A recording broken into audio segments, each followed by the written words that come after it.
I woke up to the sight of a filthy ceiling, the damp air clinging to my sensors. What am I doing down here?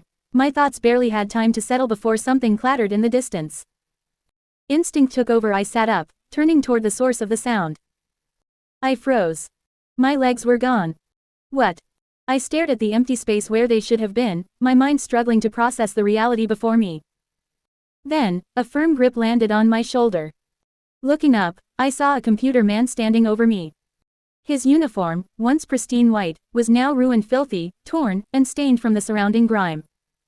Next to him stood a short, black-haired human, a child. She was covered in oil stains and sewing marks, clutching a wrench tightly. But what stood out most was the huge smile on her face, the biggest I had ever seen on a human. She looked familiar. Who are you, and why are we in the sewers? My audio output crackled, distorted and uneven, cutting out between words. My internal systems struggled to adjust, interference rippling through my signal. Her expression faltered. Oh, don't tell me your memory's been damaged. She muttered, her smile twisting into a frown. She started toward me, concern flickering in her eyes. But the computer man stopped her.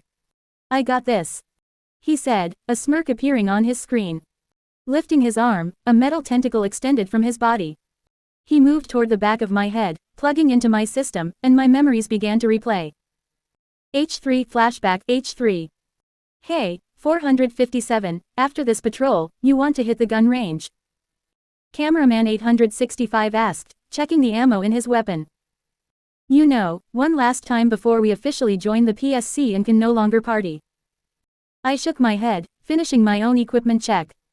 We're going to be swamped with paperwork and NDAs. This last patrol makes us eligible to be members. I glanced at him as he fiddled with a flashbang. Careful with that, I heard getting hit with a flashbang at point blank is painful as hell. He paused for a moment, considering my words, then nodded and stashed it in his vest.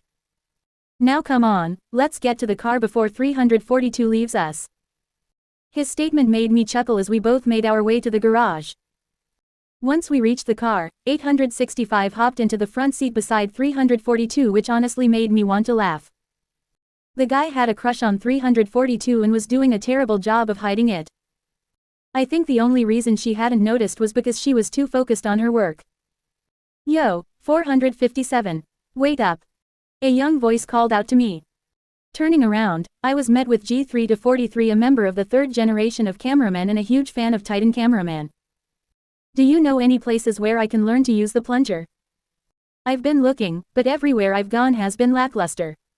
I was about to respond when camerawoman, who had been watching everyone leave for patrol, seemed to overhear G3 to 43. She was already making her way toward us.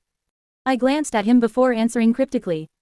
I think the answer to that question might be closer than you think. Camerawoman was known for her no-nonsense attitude, no games, no jokes. She also happened to be one of the few who truly mastered the plunger.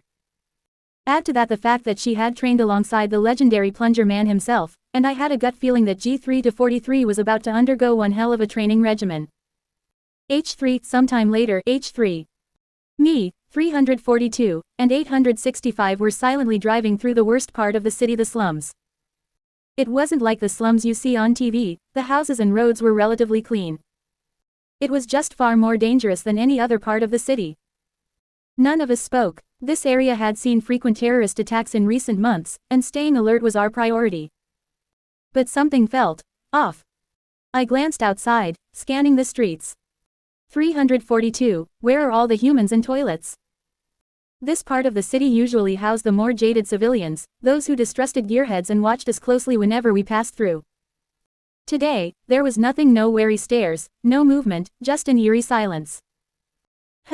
Now that you mention it, I do. She was cut off as the house beside us exploded, sending our car flipping through the air. H3 present, H3. I was brought back to the present as the computer man removed the tendril from my mind. I was confused, the memories still didn't tell me why I was in the sewers. Looking over at him, I saw him lean against the wall, slowly sliding down until he was sitting. He let out a sigh. Need more energy, give me a couple hours. That was interesting, was he not fully charged? Most computer race members I had met were orderly and uptight, but he was a mess. I turned my attention to the small girl, who was fiddling with a shotgun. I stared for a moment, wondering what kind of shotgun it was, until I realized that a child, probably 8 years old, was handling a firearm. Kid, the hell are you doing? I asked, half panicked at the sight of a child messing with a shotgun while my other half panicked that I couldn't get up and stop her. The child, however, stopped fiddling with the weapon and turned toward me with a small scowl. All right, Gold. I would have blinked if I had eyes. She had given me a name. I have been trying to repair you for 6 months. Her statement caught me off guard. I had been offline for 6 months. I've had to steal and rob to trade with the computer men down here. Her eyes darkened, shifting from black to orange, and suddenly, the room felt hotter. Frustration twisted her face. I had to scurry around in the dark like a fucking rat, all because of those sons of bitches. The leader and C-Pen want my entire species gone. Her eyes glazed over, pupils shrinking as horror overtook her face. They killed everyone I know, my mom, my friends, and... Her voice caught, choking on the words as her breathing became erratic. Tears streamed down her face as she stumbled toward me, gasping through a panic attack. Dad. They burned him alive, Gold. Oh God, his screams were so loud. As soon as she got in range, she hugged me. I froze. I wasn't trained in comforting people, especially those suffering from PTSD, but I had learned one thing about handling weapons: sometimes, holding them close is the best way to keep them steady. She trembled against me. I can't lose you too, Gold. I'll fix you. Then we're going to kill those bastards that did this to us. I hesitated for a moment but finally hugged her back. Her breath hitched in shock, her heartbeat slowing as I pulled her in tighter. What's your name, kid? She looked up, her teary eyes meeting mine, and smiled. My name is Bethany.